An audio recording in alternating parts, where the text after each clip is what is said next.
Nico, creo que estamos en contacto con Carlos Pérez Grecia. ¿Es así, Carlos? ¿Estás allí? Sí, acá estoy. ¿Cómo estás, Mario? Muy bien. Hace tiempo que queríamos hablar contigo, Carlos. Eh, Gracias. bueno, en principio yo querría empezar por información que va a salir en el día de hoy del INDEC, donde dice que, bueno, que se está incrementando considerablemente el índice de pobreza. eh, que la inflación está desgastando la capacidad de reserva de sectores más pobres y de clases medias bajas, y que la UCA dice que los nuevos pobres básicamente son clase media que ha perdido poder adquisitivo. Eh, Es empiezo por así, aquí. totalmente. Empiezo por aquí. ¿Qué tenés para decirnos respecto de No, lo esta que tengo para regresión? decirlo que es una fotografía que refleja el fracaso del gobierno de Macri. Macri, una de las tres banderas con las que asumió fue la de pobreza cero, utópico, pero lejos de bajar la pobreza, la llevó ya al 35% y yo creo que va a terminar su mandato orillando el 40, 37, 38. Ahí Ujú. va a estar en el último semestre del año. O sea que esto es muy grave, es fruto de un proyecto económico que privilegia la especulación financiera. Acá los que ganaron en estos 4 años son los bancos, los que se dedican a la timba financiera, las empresas de servicios públicos, todos Ujú. los negocios regulados por el Estado, Ujú. energía, servicios públicos, que por otro lado allí están ubicados amigos del gobierno, varios amigos del gobierno en las empresas que controlan estas áreas de la economía.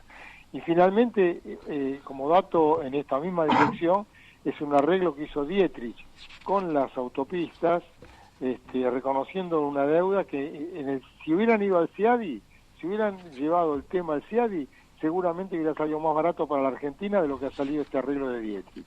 O sea, es muy grave la situación. Claro. Falta de sensibilidad y una situación económica que definitivamente era precaria cuando en el 2015, porque el gobierno de Cristina tenía una situación dejó el gobierno en una situación muy débil, muy precaria, Ujú. pero con un factor importante, que es que la deuda externa medida en dólares era mucho menor y controlable.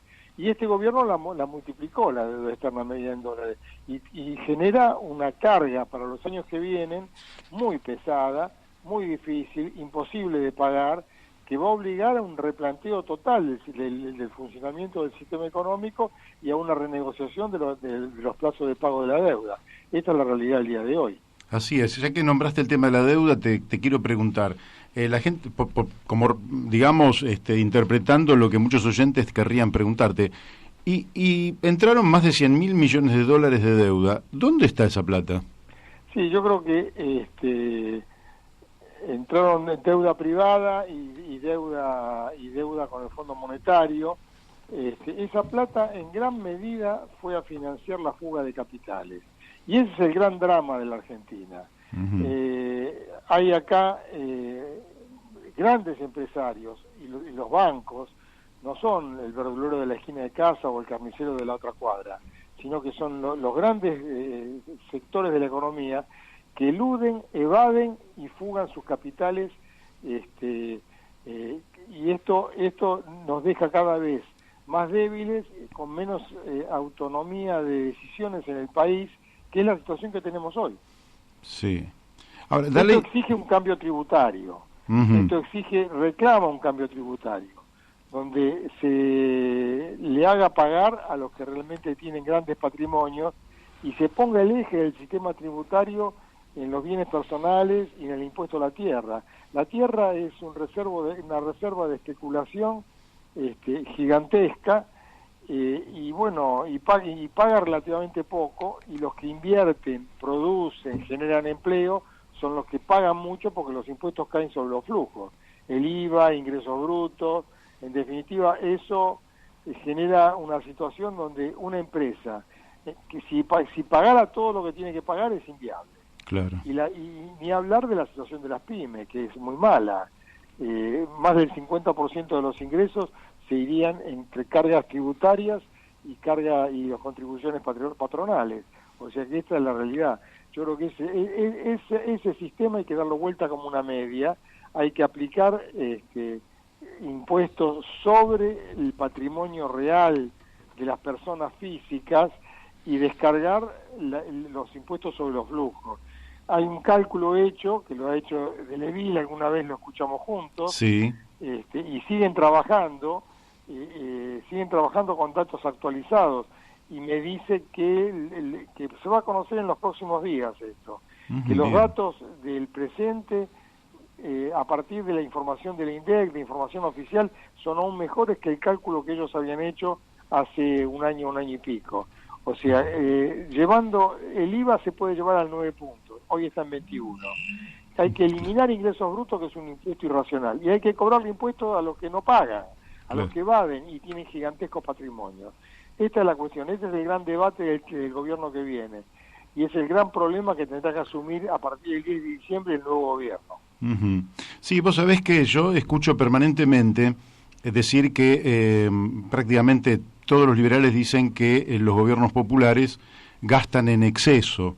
Sin embargo, yo me tomé el año pasado, ahora no conozco este presupuesto, lo que representaba el presupuesto nacional, que eran menos de 100.000 millones de dólares, y era infinitamente más pequeño que cualquier presupuesto de cualquier país del G20, e incluso más pequeño que el Estado de Israel, que es prácticamente igual a la provincia de Tucumán en superficie. ¿Hablas per cápita?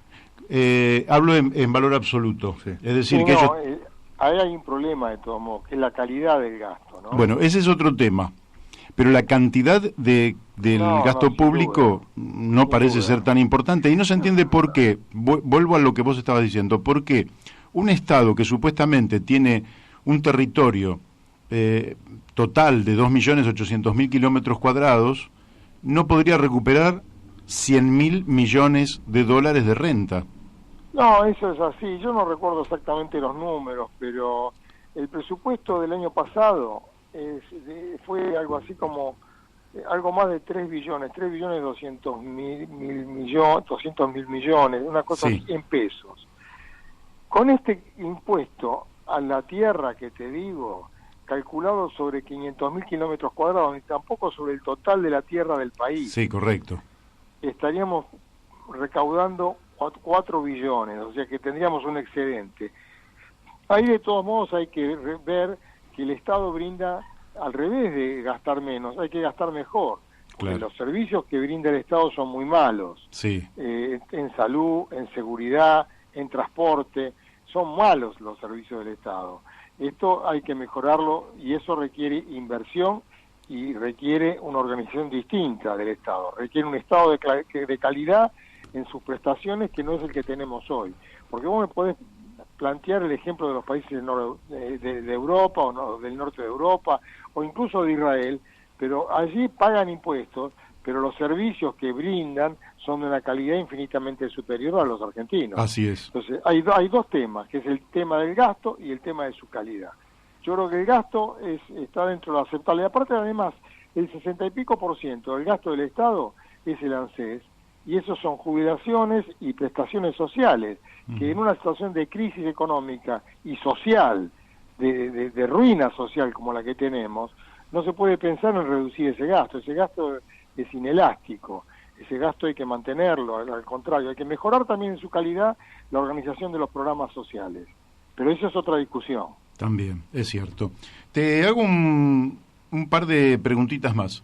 Te paso un poquito a lo político. Ayer hubo un triunfo de Cornejo, de Suárez, allí en Mendoza, muy significativo. ¿A qué lo atribuís? Porque eso parece que tuviera una connotación, por un lado, de una buena gestión de Cornejo, al tiempo que también tuvo una posición crítica respecto del gobierno, o por lo menos distante. Sí, yo creo que más que nada de gestión. Mira, es una buena gestión de los gobiernos radicales de la provincia, el de Cornejo en particular, en este último periodo, comparada con una gestión pésima de Paco Pérez y otros gobernadores del PJ que hubo en el pasado. O sea que pero ellos separaron muy claramente, los radicales de Mendoza, la elección provincial de la nacional, más, le pidieron a Macri que no fuera, esto apareció en todos los medios, esto fue así. Y bueno, y veremos cómo sigue. Yo no creo que esto tenga mucho impacto el 27 de octubre, ni que modifique la situación. Evidentemente, indica que el pueblo mendocino no quiere tampoco un populismo irresponsable y un Estado incapaz de brindar los mejores servicios. Pero eso es local, es de Mendoza. Entonces, sí. Cornejo desde el vamos se opuso a unificar las elecciones, de hecho las separó, y también se opuso a las decisiones políticas del gobierno. Allí, aparte, no invitó a cualquier radical. Por ejemplo, Mario Negri no fue, habló por teléfono, pero no estuvo invitado. El propio Morales, que estuvo, no lo subieron a la tribuna. O sea que yo creo que ahí hay también una actitud del radicalismo mendocino muy cuidadosa de dejar en claro que fue un fenómeno provincial el asunto. Es muy interesante. Y la última, lógicamente que esto es futurología, nadie sabe lo que va a pasar más adelante, pero ¿vos pensás que Juntos por el Cambio o Cambiemos, como se le quiera llamar, ahora con la fórmula Macri-Pichetto, perdura más allá del 27 de octubre? Bueno, yo no sé si perdura o no, yo te puedo decir mi opinión, yo creo que hay que romper, Juntos por el Cambio, Cambiemos o como se llame, hay que lograr la autonomía del radicalismo, hay que recuperar valores y una definición y un diagnóstico y una definición de propuestas adecuadas a una vocación de democracia social, que es lo que caracteriza a la Unión Cívica Radical. Y si no lo hace el partido, esto no va a tener destino, va a tener un destino de decadencia permanente y de debacle. Este es mi punto de vista, por eso yo creo que hay que decirle basta a esto, y esto hay que empezarlo con la ruptura de los bloques, hay que tomar independencia y autonomía en las cámaras para poder actuar con absoluta independencia del PRO. Continuar un camino que lleva a quedar bajo la jefatura ya de María Eugenia Vidal o de Larreta, sería terrible, sería el fracaso absoluto de cualquier posibilidad en el plazo mediano de la Unión Cívica Radical. Hay que recuperar autonomía, hacer un esfuerzo serio de análisis y de debate democrático para construir un diagnóstico y una propuesta que nos identifique y convocar a todos los sectores de la sociedad que coincidan en este diagnóstico y propuesta para que juntos podamos hacer un balance del gobierno que viene de Alberto Fernández, que esperemos que sea el mejor para los argentinos, pero que también el sistema democrático requiere un juego de balance, de que quien gobierna debe tener una oposición que garantice la posibilidad de la alternancia, de la alternativa. Y esa es una clave del funcionamiento del sistema. Y en esa dirección hay que trabajar. Bien, bueno, Carlos, fuiste muy claro, te agradezco muchísimo este contacto y te voy a volver a molestar en algún otro momento. Cuando vos quieras, yo estoy a la orden, ¿eh? Bueno, muy amable, muchísimas gracias. Chao, hasta luego, gracias. Gracias. Bueno, hemos hablado con Carlos Pérez Grecia, dirigente de la Unión Cívica Radical, del Movimiento por la Democracia Social, es decir, con una postura muy clara respecto de su diferenciación con el gobierno de Mauricio Macri, y lógicamente hay que esperar unos días todavía para ver cómo evolucionan las cosas. Macri creo que tiene toda la intencionalidad de si se puede revertir la derrota del 11 de agosto, creo que no tomó nota Macri sobre el fracaso contundente de su gestión, hace un poquito de populismo ahora en la idea de retraso los aumentos de algunas tarifas, vamos a ver cómo impacta el aumento de los salarios, vemos qué es lo que podemos conceder, subestimando la inteligencia de nuestro pueblo, que se da cuenta que el hombre ha concentrado la riqueza en muy pocas manos,